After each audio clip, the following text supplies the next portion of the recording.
Est-ce que nous pouvons dire Amen à la parole de Dieu? Amen. Alors je disais que c'est l'année de réveil par la manifestation des fils de Dieu.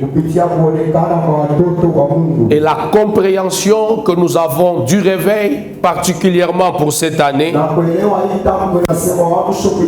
c'est quand nous pouvons remplir notre environnement de la connaissance de Dieu.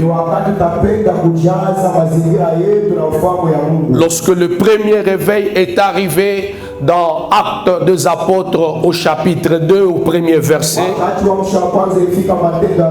avec l'effusion du Saint-Esprit, la Bible dit qu'en peu de temps seulement, les disciples avaient rempli Jérusalem de leur enseignement. Et par conséquent, de la connaissance de leur Dieu.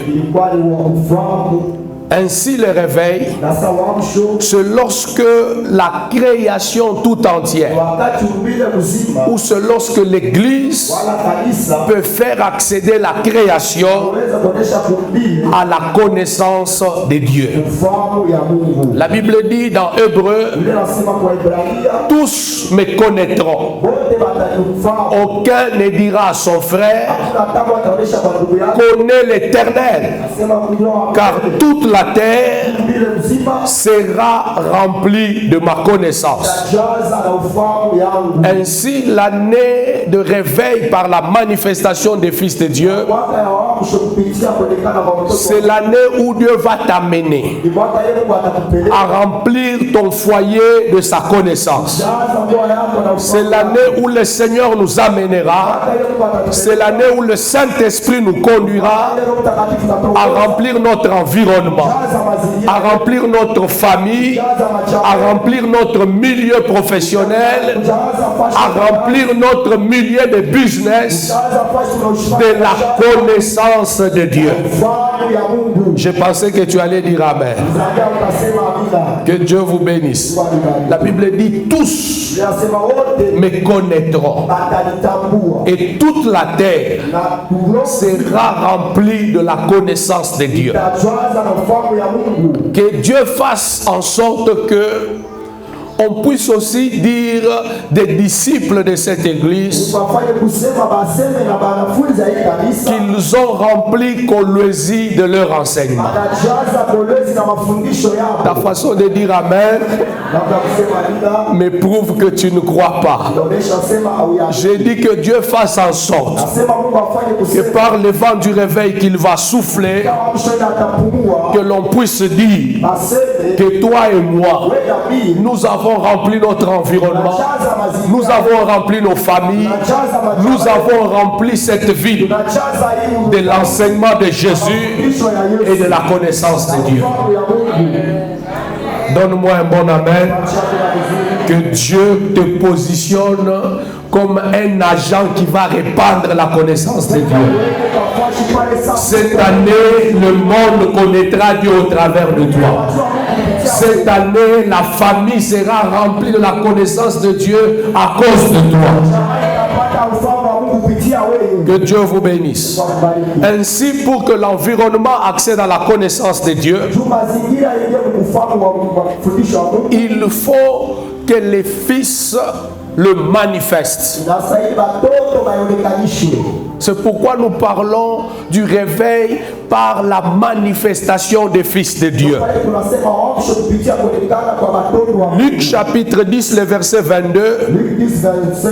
La Bible dit, personne ne connaît le Père si ce n'est le Fils et celui à qui le Fils veut le révéler. Pour que le Père soit manifesté, pour que l'environnement accède à la connaissance du Père, c'est dans la responsabilité des fils que nous sommes que de pouvoir les révéler et les manifester. C'est pourquoi Hébreu nous dit, après avoir parlé de plusieurs manières, à plusieurs reprises, par le prophète, dans ces temps qui sont les derniers, dans ce temps de la dernière vague du réveil spirituel, Dieu nous parle par le Fils. Bien qu'il s'agisse de Jésus dans ce texte, mais étant donné qu'il est le premier-né d'entre plusieurs frères, Dieu parle aussi à notre génération par le Fils que nous sommes. Pas n'importe quel Fils, les Fils qui sont l'expression de son être et le rayonnement de sa gloire. Que Dieu vous bénisse. Alléluia. Amen. Jésus pouvait dire, celui qui m'a vu a vu le Père. Le monde connaîtra Dieu au travers de ta vie, au travers de ce qu'il verra Dieu faire dans ta vie, au travers du témoignage que tu rendras de Dieu. Ainsi, si nous voulons que notre environnement soit rempli de la connaissance de Dieu, nous devons nous rendre compte que cela incombe notre responsabilité. En ces temps qui sont les derniers, Dieu veut parler par toi de son nom et de ce qu'il est. Que Dieu vous bénisse. Alléluia. Et en introduisant les thèmes hier, nous avons donné 4 manières par lesquelles les fils peuvent manifester Dieu dans leur génération. Que Dieu vous bénisse. Et ce sont les 4 piliers principaux sur lesquels nous travaillerons tout au long de cette année. La première manière, le Fils révèle Dieu en manifestant les caractères et la nature de Dieu en lui. C'est pourquoi Hébreu précise en disant que le Fils par qui Dieu parle, il est premièrement l'empreinte de sa personne, l'expression de son être, la manifestation exacte de la personne de Dieu. Ce n'est pas seulement un homme ou une femme qui parle de Dieu, mais c'est aussi un homme et une femme qui manifestent Dieu dans son style de vie.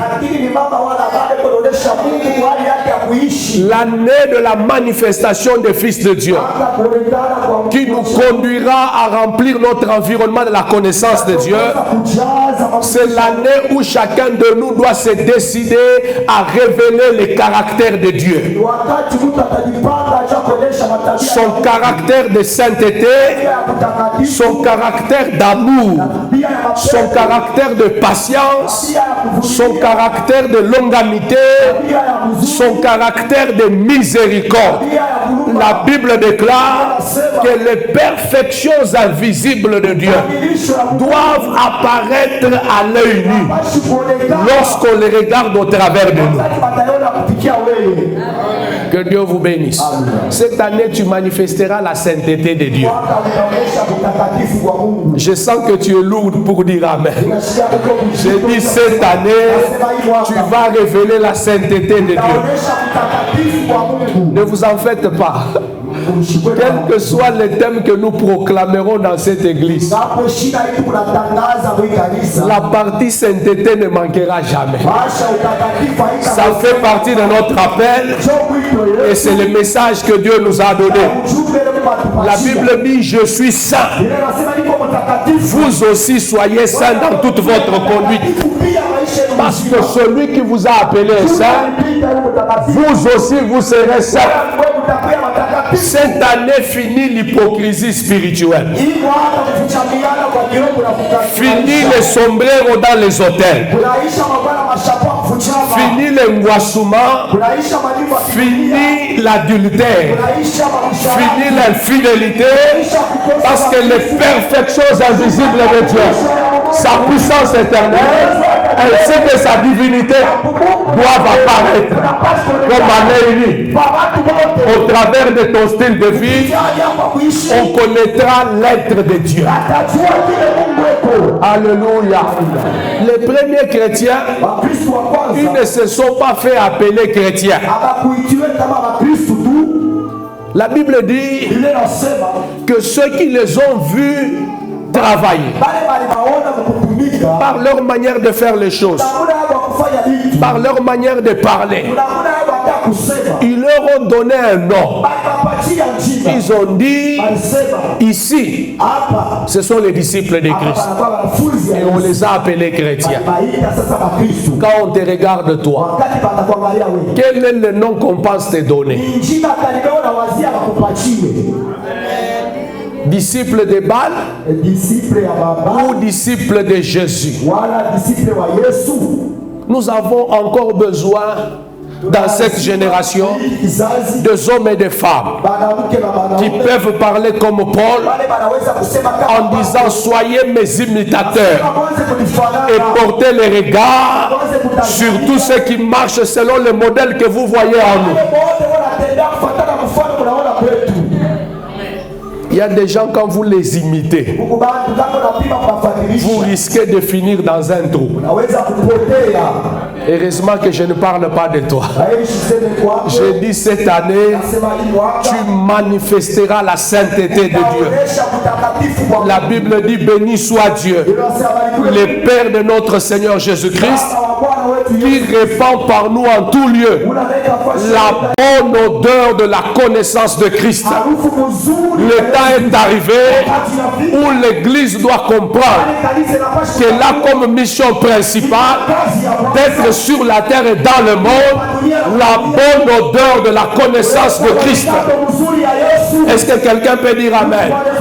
Je dis le temps est arrivé où à l'Église nous devons comprendre que Dieu nous a suscité pour que dans l'environnement où nous sommes, que ce soit au travail, que ce soit en voyage, que ce soit dans le business, que ce soit dans le ministère, en tout et partout, nous sommes appelés à être la bonne odeur de la connaissance de Jésus. C'est de cette manière que nous remplirons notre environnement de la connaissance de Dieu à cause de son odeur que nous allons répandre. Celui qui m'a vu a vu le Père. Quel kilo pour faire une telle déclaration? Que Dieu vous bénisse. Alléluia. Je crois que Dieu nous fera grâce. Ça ne sera pas par ta force, ça ne sera pas par ta puissance, mais le Seigneur te prendra en charge. Alléluia. Le monde ne sait plus identifier l'adresse de Dieu. Parce que la seule différence entre les chrétiens et les gens du monde, c'est tout simplement le lieu de fréquentation. Les autres fréquentent l'église, les autres fréquentent, je ne sais pas, les stades, les boîtes de nuit, mais dans leur manière de faire les choses, c'est la même chose. Que Dieu vous bénisse. Je prie que Dieu nous sanctifie. Non seulement la sainteté, mais nous allons aussi manifester l'amour de Dieu. Ça veut dire cette année sera aussi à ciel et lumière, l'année des bonnes œuvres et des œuvres sociales. Parce que Dieu est amour. Et dans le caractère de Dieu que nous devons manifester à la création, nous devons manifester aussi cet attribut de Dieu. Et l'amour de Dieu suppose la miséricorde, suppose le partage, suppose la charité, suppose la générosité, suppose aussi qu'il n'y a pas la calomnie. Il n'y a pas le conflit entre frères et sœurs des mêmes pères qui est le Père Céleste. Cette année, nous combattrons la calomnie à l'église. Que Dieu vous bénisse. Depuis que Ciel et Lumière a commencé, on n'a pas eu vraiment de suspension officielle où nous présentons quelqu'un à l'église pour vous dire que nous les suspendons. Il y a des choses qu'on a gérées en coulisses. La première suspension publique que nous ferons, c'est à cause de la calomnie. Que Dieu vous bénisse. Alléluia. Deuxième moyen d'expression, nous avons dit que c'est sa divinité. Il est vrai que le caractère de Dieu fait aussi partie de sa divinité. Mais quand je parlerai de la divinité dans le cadre de ce thème, je vois plus la manifestation de la présence de Dieu, de sa puissance éternelle. Selon que la Bible dit, sa divinité, ainsi que sa puissance éternelle, doit apparaître comme à l'œil nu. Lorsque vous lisez dans Actes chapitre 14, alors que Paul se retrouve à Lystre, pendant qu'il prêche l'évangile, la Bible dit qu'il y avait là un impotent de naissance et qui n'avait jamais marché. Mais par la grâce de Dieu, avec la prière de Paul, cet homme va recevoir les miracles. Et c'est pour la toute première fois qu'on va dire des hommes, des dieux sous forme humaine sont descendus vers nous. Cette année, tu manifesteras la divinité de Dieu. J'ai dit, tu manifesteras la divinité de Dieu. La puissance de Dieu va t'accompagner. La présence de Dieu va t'accompagner. Même dans ton milieu de travail. Celui qui mettra le fétiche, toi tu viendras le matin. Tu vas t'asseoir sur la chaise envoûtée. Rien ne se produira contre toi.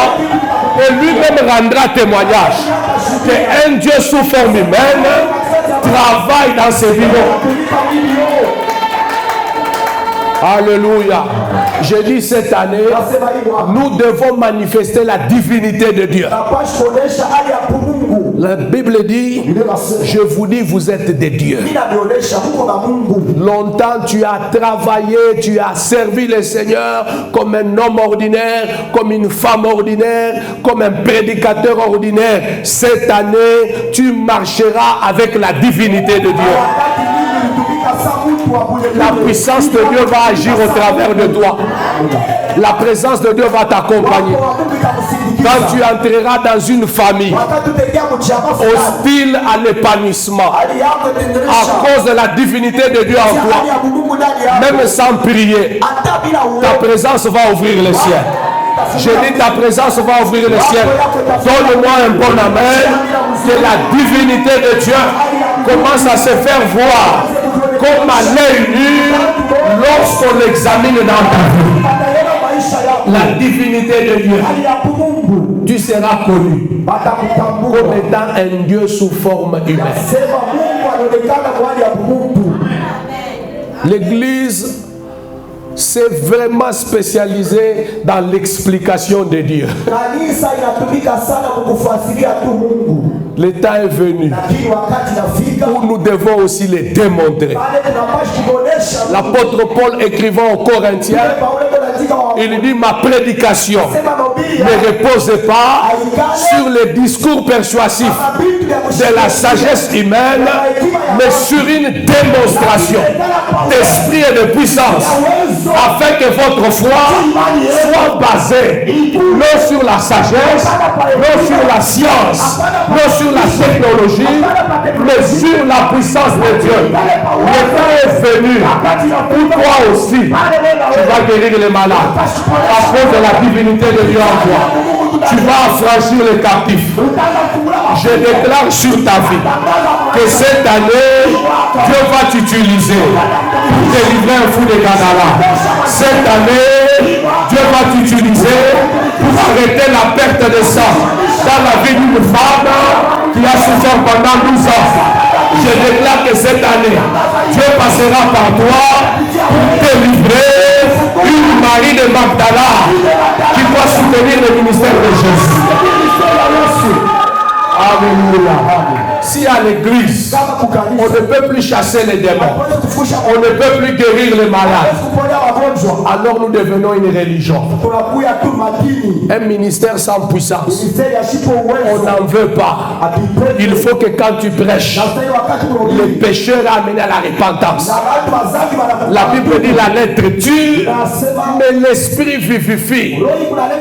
La Bible dit, en ce temps-là, 10 personnes de toute nation saisiront un seul juif dans le banc de Saron et lui diront, nous irons avec vous, nous irons à Ciel et Lumière, parce que nous avons appris pas que vous chantez avec les instruments professionnels, pas que vous avez le micro sans fil, mais nous avons appris que Dieu est avec vous, que Dieu est avec vous.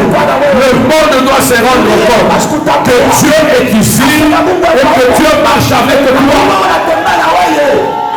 Alléluia. On explique beaucoup. Et pendant que nous expliquons là, le monde a un seul discours. Montre-nous le Père. Et cela nous suffit. Que Dieu vous bénisse. Amen. Alléluia. Amen. Non, tu sais, quand nous avons commencé le ministère, quand je suis allé faire la campagne à Kapanga, les paralytiques ont marché. C'est bien. Montre-nous les pères. Et cela nous suffit. J'ai dit, montre-nous les pères. Et cela nous suffit. La divinité de Dieu. Alléluia. Vous savez, le monde se développe de plus en plus sur le plan scientifique, sur le plan connaissance, sur le plan de la technologie. Nous n'allons pas impressionner le monde parce que nos caméras sont de la haute définition, parce que nos images ont 10 000 vues. Non, le concert de Werason a 100 000 vues. La seule chose que nous avons et que le monde n'a pas, c'est la puissance du Saint-Esprit. Je dis, c'est la puissance du Saint-Esprit. Nous ne pouvons l'impacter qu'avec cette puissance-là. Alléluia. Lorsque le réveil a commencé, des hommes comme Pierre, un homme du peuple sans instruction, mais lorsqu'il sortait, la Bible dit qu'on mettait les malades le long des avenues. Ces choses ont été écrites pour nous servir d'inspiration. Si Dieu l'a fait avec Pierre, il le fera aussi avec toi. Il n'imposait pas les mains. Pendant qu'il passait, son ombre couvrait les malades. Les paralytiques étaient affranchis. Prêche-moi un Dieu qui guérit, mais toi aussi, par la puissance du Saint-Esprit, démontre cette guérison au nom de Jésus. Au nom de Jésus. Au nom de Jésus. Que Dieu vous bénisse. Paul, on prenait le mouchoir qui avait seulement touché son corps, tellement qu'il était occupé avec les tentes. Et après on reprenait, on mettait sur les malades. Les démons sortaient, nous prêchons quel Jésus? L'église de cette génération, nous devons avoir honte d'un Jésus qui ne reste que dans la Bible. La Bible dit Élie était un homme de la même nature que nous. Il se présente devant le roi Akab. Il dit il n'y aura pas de pluie dans toute la nation, sinon à ma parole. Et puis il ne dit même pas au nom de Jésus. Ce qu'on appelle la divinité. Lui-même l'a déjà dit. Je te ferai Dieu pour Pharaon. Ce que tu dis m'engagera. Et la Bible dit pendant 3 ans et demi, il n'y eut pas de pluie dans toute la nation. Quand vous lisez, vous pensez que c'est petit. Ça veut dire si Israël était une nation comme la RDC, il n'y a pas eu la pluie au Lualaba. Il n'y a pas eu la pluie à Kisangani. Il n'y a pas eu la pluie au Kivu.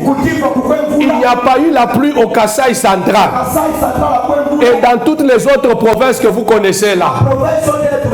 Sur la parole d'un individu. Et puis j'aime comment la Bible le présente. Élie le Tishbite, l'un des habitants. Que Dieu vous bénisse. Donc ce n'est pas lié à qui tu es dans cette société. Qui connaît ton adresse? Comment tu es présenté? C'est un problème de divinité. C'est de cette manière-là que les disciples ont rempli Jérusalem de l'enseignement de Jésus. Pas seulement à cause de ce qu'il disait, mais à cause de ce qu'il faisait. Aussi également. Est-ce que vous savez que parmi les choses qui authentifient votre onction, c'est aussi quand la divinité se manifeste. Lorsqu'on a posé la question à Jésus, c'est Jean-Baptiste. Il a dit, allez un peu poser la question. C'est vrai que je l'ai baptisé, mais depuis que je suis en prison, il n'y a aucune réaction de sa part. Posez-lui la question. C'est toi ou c'est quelqu'un d'autre? Est-ce que tu es le Messie? Jésus n'a pas dit je le suis. Il a dit allez dire à Jean-Baptiste, les malades guérissent, les lépreux sont purifiés, les paralytiques marchent et la bonne nouvelle est présentée aux pauvres. Que Dieu vous bénisse. Cette année, nous remplirons Colosie de la connaissance de Dieu en parlant au nom de Dieu et en agissant au nom de Dieu et en manifestant son caractère. Que Dieu vous bénisse. Troisième moyen d'expression, Hébreu nous dit qu'il est le rayonnement de sa gloire.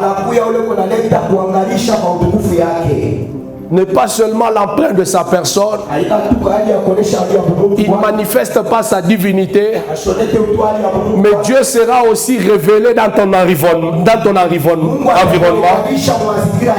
lorsque tu vas te mettre à rayonner sa gloire. Que Dieu vous bénisse. Et la gloire, premièrement, c'est kabod. Kabod, ça veut dire poids.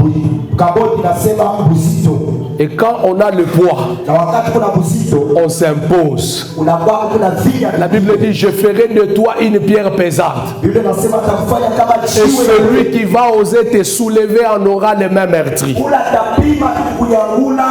Cette année, tu seras imposé par la gloire de Dieu.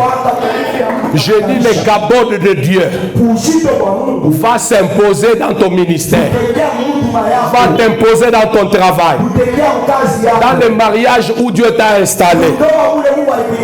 Même si celle qui te fait la concurrence, mais le make-up, mais le rouge à lèvres, mais le postiche, mais le cabello, La gloire t'imposera. J'ai dit la gloire t'imposera. J'ai dit la gloire t'imposera. La gloire t'imposera. Parce que la gloire signifie le poids. Quand elle entre dans un homme, elle l'établit. Que Dieu vous bénisse. Alléluia. Quelle est la conversation que tu as au quotidien? Tu parles de films, tu tombes dans les médisances, tu tombes, je ne sais pas, dans les calomnies, tu parles des choses inutiles. Et pourtant, toi là, il y a un message qui peut donner la vie. Il y a un message qui peut donner la vie. Cette année, nous remplirons nos environnements, nos communautés de la connaissance de Dieu. De la connaissance de Dieu. Et c'est ça le véritable réveil. Que Dieu vous bénisse.